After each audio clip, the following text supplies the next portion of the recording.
జబ్బలు జరుచుకున్నారు, బల్లలు జరుచుకుంటూ కూర్చున్నారు. మరి ఏమే డిసెంబర్ అయిపోయింది, 9 నెలలు అయిపోయింది. ఈ ఆర్థిక సంవత్సరంలో ఆల్రెడీ 9 నెలలు అయిపోయింది. ఇక మిగిలింది 3 నెలలే. మరి ఎప్పుడు ఇస్తారు వ్యవసాయ కూలీలకు ఏటా 12,000 అని నేను అడుగుతా ఉన్నా. బడ్జెట్లో మీరు ఎన్నికల మేనిఫెస్టోలో పెడితే అమలు చేయకపోతే బడ్జెట్లో పెట్టింది కూడా అమలు చేయలేదంటే మిమ్మల్ని ప్రజలు ఎట్లా నమ్మాలి అని నేను అడుగుతా ఉన్నా. వ్యవసాయ కూలీలకు మోసం, కౌలు రైతులకు మోసం, రైతులకు మోసం. కౌలు రైతులకు ఆ రోజు ఏమన్నారు? కౌలు రైతుకి ఇస్తాం, రైతుకు ఇస్తాం, రైతుకి ఇచ్చామని కౌలు రైతుకి ఎగ్గొట్టాం, కౌలు రైతుకి ఇచ్చామని రైతుకి ఎగ్గొట్టమన్నారు. ఇద్దరికి ఎగ్గొట్టారు. నా రైతుకి ఇయ్యలే, నా కౌలు రైతుకి ఇయ్యలే. ఎవరికి ఇయ్యలే రైతు బంధు? ఇది జూటా మాటల కాంగ్రెస్. ఇకపోతే నిరుద్యోగులు, యాక్చువల్గా చెప్పాలంటే నిరుద్యోగుల రెక్కల కష్టంతో రేవంత్ రెడ్డి గద్దెనెక్కింది. వీళ్ళు ఏం చేసింది ఆ రోజు? రాహుల్ గాంధీ, రేవంత్ రెడ్డి అశోక్ నగర్ సెంట్రల్ లైబ్రరీకి పోయి నిరుద్యోగులతో మీటింగ్ పెట్టి నమ్మించి మొదటి సంవత్సరంలోనే 2 లక్షల ప్రభుత్వ ఉద్యోగాలు ఇస్తామని, ఉద్యోగం దొరికేదాకా 4,000 భృతి ఇస్తామని, పిల్లలకు పోటీ పరీక్షలకు ఫీజు లేకుండా చేస్తామని వాళ్ళను నమ్మించి వాళ్లకు బస్సులు ఇచ్చి ఊర్లల్లో తిప్పి తల్లిదండ్రుల కాళ్ళు మొక్కిచ్చి నిరుద్యోగుల రెక్కల కష్టం మీద గద్దెనెక్కిండు రేవంత్ రెడ్డి. కానీ అధికారంలోకి రాగానే ఆ నిరుద్యోగుల డొక్కల గుద్దిండు, నిరుద్యోగుల రెక్కలు విరిచిండు రేవంత్ రెడ్డి. ఒక్కటన్నా అమలు చేసినావా? పోటీ పరీక్షలకు ఫీజు లేకుండా చేస్తా అన్నావు, కానీ ముక్కు వింటి ఫీజు వసూలు చేసినావు. 2 లక్షల ఉద్యోగాలు ఇస్తా అన్నావు. నీ ఏడాది పాలనలో నువ్వు ఉద్యోగాలకు ఇచ్చిన నోటిఫికేషన్ 12,000, నువ్వు ఇచ్చిన ఉద్యోగాలు 6,000. మిగతాయన్నీ కేసీఆర్ గారి ప్రభుత్వ హయాంలోనే నోటిఫికేషన్ ఇచ్చి పరీక్ష పెట్టి ఫలితాలు ఇచ్చి వాటికి మాత్రం కేవలం అపాయింట్మెంట్ ఆర్డర్ మాత్రమే ఇచ్చి నీ ఖాతాలో వేసుకునే ప్రయత్నం చేస్తున్నావు. ఏవి 2 లక్షల ఉద్యోగాలు అని అడుగుతా ఉన్నా. స్వయంగా ప్రియాంక గాంధీతో చెప్పించినావు 4,000 భృతి ఇస్తా అని చెప్పి. ఏది నీ 4,000 నిరుద్యోగ భృతి అని అడుగుతా ఉన్నాం. నిరుద్యోగులకు ఇచ్చిన ఏ ఒక్క హామీ కూడా అమలు చేయని పార్టీ కాంగ్రెస్ పార్టీ. ఆ రోజు ఫ్రంట్ పేజ్లో యాడ్లు ఇచ్చిండ్రు, జాబ్ క్యాలెండర్ వేస్తామని. అసెంబ్లీలో ఒక జాబ్ క్యాలెండర్ ఇచ్చారు, మీరు కూడా చూశారు. ఆ రోజు ఏం లేదు, అది జాబ్లెస్ క్యాలెండర్. అది జాబ్ క్యాలెండర్ కాదు, జాబ్లెస్ క్యాలెండర్ రేవంత్ రెడ్డి గారు ప్రకటించింది. ఆ జాబ్లెస్ క్యాలెండర్ని చూసి నిరుద్యోగులంతా కూడా నివ్వరబోయిన పరిస్థితి. ఆ రోజు మేము లేచి ఇదేం జాబ్ క్యాలెండర్, మాకు మైక్ ఇవ్వండి అంటే సభను వాయిదా వేసుకొని పారిపోయిండ్రు తప్ప కనీసం శాసనసభలో మైక్ కూడా ఇవ్వలేదు. ఈ జాబ్ క్యాలెండర్ ఎట్లుందంటే రాజుగారి దేవత వస్త్రాల వలె ఉంది. ఒక కాంగ్రెస్ వాళ్ళకే జాబులు కనబడుతున్నాయి తప్ప నిరుద్యోగులకు కనబడతలేవు, రాష్ట్ర ప్రజలకు ఆ జాబులు మాత్రం కనబడతలేవు. ఇక డిఎస్సి గ్రూప్ 2 వాయిదా వేయమంటే నిరుద్యోగుల మీద లాఠీలు ప్రయోగించిండు.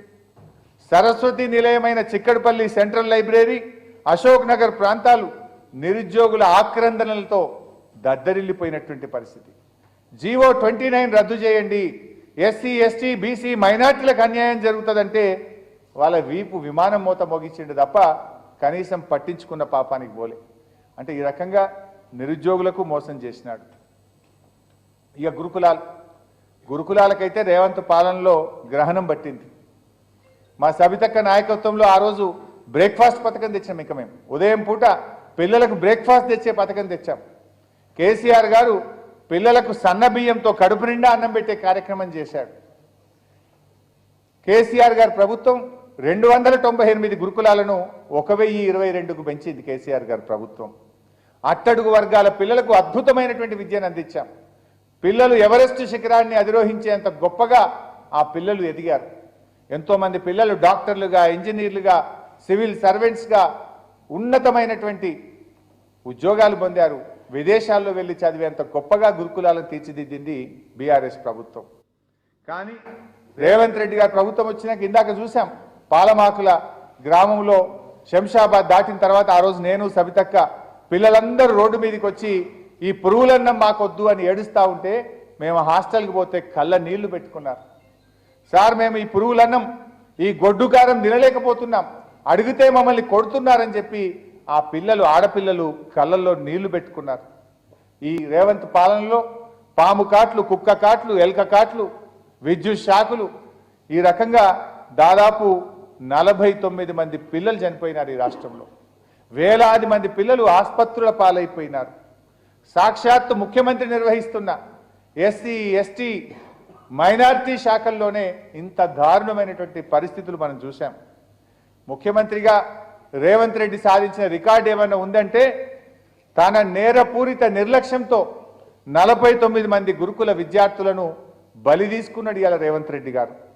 ఎంతో మంది తల్లిదండ్రులకు గుండెకోత మిగిలింది. ఇక పల్లెలు పట్టణాలు మీరు చూశారు ఆ మధ్య పల్లె ప్రగతి, పట్టణ ప్రగతి. కేసీఆర్ గారి హయాంలో ప్రతి నెల క్రమం తప్పకుండా పల్లెలకు నిధులు పోతా ఉండే, పట్టణాలకు నిధులు పోతా ఉండే. రేవంత్ రెడ్డి వచ్చిన ఏడాది కాలంలో పల్లె ప్రగతి నుంచి నయా పైసా ఇయ్యలే, పట్టణ ప్రగతి నుంచి నయా పైసా ఇయ్యలే. సరే నీకు పేరు నచ్చలేదేమో పల్లె ప్రగతి, పట్టణ ప్రగతి, పేరు మార్చిన డబ్బులు ఇవ్వాలి కదా. నీ ఏడాది పాలనలో రాష్ట్ర ప్రభుత్వం నుంచి పల్లెలకు కానీ పట్టణాలకు కానీ ఎందుకు నిధులు విడుదల చేయలేదు అని మేము అడుగుతా ఉన్నాం. పల్లెలన్నీ మురికి కూపాలుగా తయారవుతున్నాయి. అక్కడ పనిచేస్తున్న పంచాయతీ సెక్రటరీలందరూ అప్పుల పాలైనటువంటి పరిస్థితి. ఇవాళ హరితహారం కింద పెట్టిన మొక్కలకు నీళ్లు పోసే దిక్కు లేక పల్లెల్లో పట్టణాల్లో మొక్కలు ఎండిపోతున్నటువంటి పరిస్థితి ఇవాళ రేవంత్ పాలనలో చూస్తూ ఉన్నాం. ఇవాళ పారిశుభ్రత లోపించి దోమలు పెరిగినాయి. పెద్ద ఎత్తున రాష్ట్రంలో మలేరియా, చికెన్ గున్యా, డయేరియా, రకరకాల వ్యాధులతో వందలాది మంది ప్రాణాలు కోల్పోయారు. పేద మధ్యతరగతి ప్రజలు ఆసుపత్రుల పాలై అప్పుల పాలైపోయిన నీ ఏడాది పాలనలో. చివరికి ఎందాకొచ్చిందంటే తెలంగాణలో అనారోగ్యకర పరిస్థితులు ఉన్నాయి, అక్కడికి పోతే మీకు చికెన్ గున్యా వస్తుందని చెప్పి అమెరికాలోని అంటువ్యాధుల నియంత్రణ కేంద్రం ఆ దేశ పౌరులను హెచ్చరించేటువంటి పరిస్థితి వచ్చింది. ఇది మన రాష్ట్రానికే కాదు దేశానికి కూడా అవమానకరం. అమెరికా ప్రభుత్వం అమెరికా పౌరులను హెచ్చరించింది, తెలంగాణ పోయారు జాగ్రత్త, అంత చికెన్ గున్యా వస్తున్నది, మీరు తెలంగాణకు పోతే చికెన్ గున్యా వస్తుంది జాగ్రత్త అని ఆ దేశ పౌరులను అమెరికా హెచ్చరించే పరిస్థితి వచ్చిందంటే ఈ రాష్ట్రం పరువు ఈ రేవంత్ రెడ్డి తీసినట్ట కాదా? కేసీఆర్ గారేమో రాష్ట్ర గౌరవాన్ని, రాష్ట్ర ప్రతిష్టను పెంచితే నువ్వేమో రాష్ట్ర పరువును గంగపాలు చేసింది రేవంత్ రెడ్డి గారు. ఇక విద్యార్థులకు మోసం అయిపోయింది, నిరుద్యోగులకు మోసం అయిపోయింది, ఉద్యోగులను కూడా మోసం చేసింది. ఆ రోజేమో ఉద్యోగులను నమ్మించడానికి మేము రాగానే 6 నెలల పిఆర్సీ అమలు చేస్తాం, రాగానే 3 డిఏలు ఇస్తాం, మీ పెండింగ్ బకాయిలన్నీ విడుదల చేస్తాం అని చాలా గొప్పగా ఉద్యోగులకు చెప్పింది. పిఆర్సీ ముచ్చటనే లేదు. 6 నెలలు ఏడాది నిండే పిఆర్సీ గురించి ఊసేలేని పరిస్థితి. 3 డిఏలు పోయి 5 డిఏలు వస్తే 1 డిఏ ఇచ్చిండు, పండుగ చేసుకోండి అన్నాడు. ఇంకా 4 డిఏలు పెండింగే ఉన్నాయి. పెండింగ్ బకాయిల గురించి మాట్లాడే పరిస్థితే లేదు. ఆశాలు, అంగన్వాడీలు, హోంగార్డులకు ఇచ్చిన హామీ అమలు చేసే దిక్కే లేదు. ఆశాలకు జీతం వేస్తాడు, అంగన్వాడీలను పర్మనెంట్ చేస్తాడు, హోంగార్డులను పర్మనెంట్ చేస్తాడు. ఏడాది పాలనలో మర్రి కూడా చూడలే వాళ్ళ దిక్కు, ఆశాల దిక్కు, అంగన్వాడీల దిక్కు, హోంగార్డుల దిక్కు. ఈ ముఖ్యమంత్రి కనీసం మర్రి కూడా చూనటువంటి పరిస్థితి మనం చూస్తూ ఉన్నాం. హైడ్రా పేరుతో విధ్వంసం సృష్టించారు.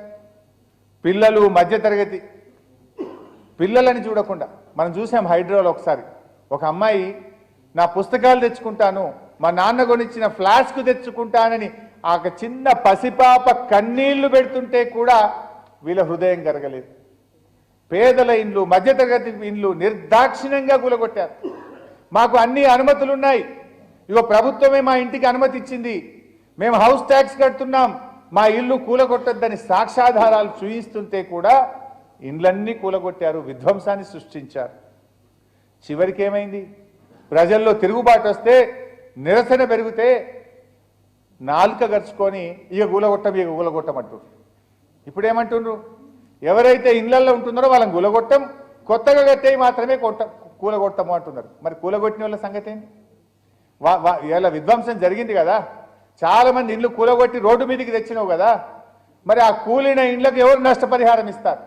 కూలిన ఇండ్లకు ఎవరు బాధ్యత వహిస్తారు? వాళ్ళు అనుభవించిన క్షోభకు ఎవరు బాధ్యత వహిస్తారో ఇలా రేవంత్ రెడ్డి గారు సమాధానం చెప్పాలి.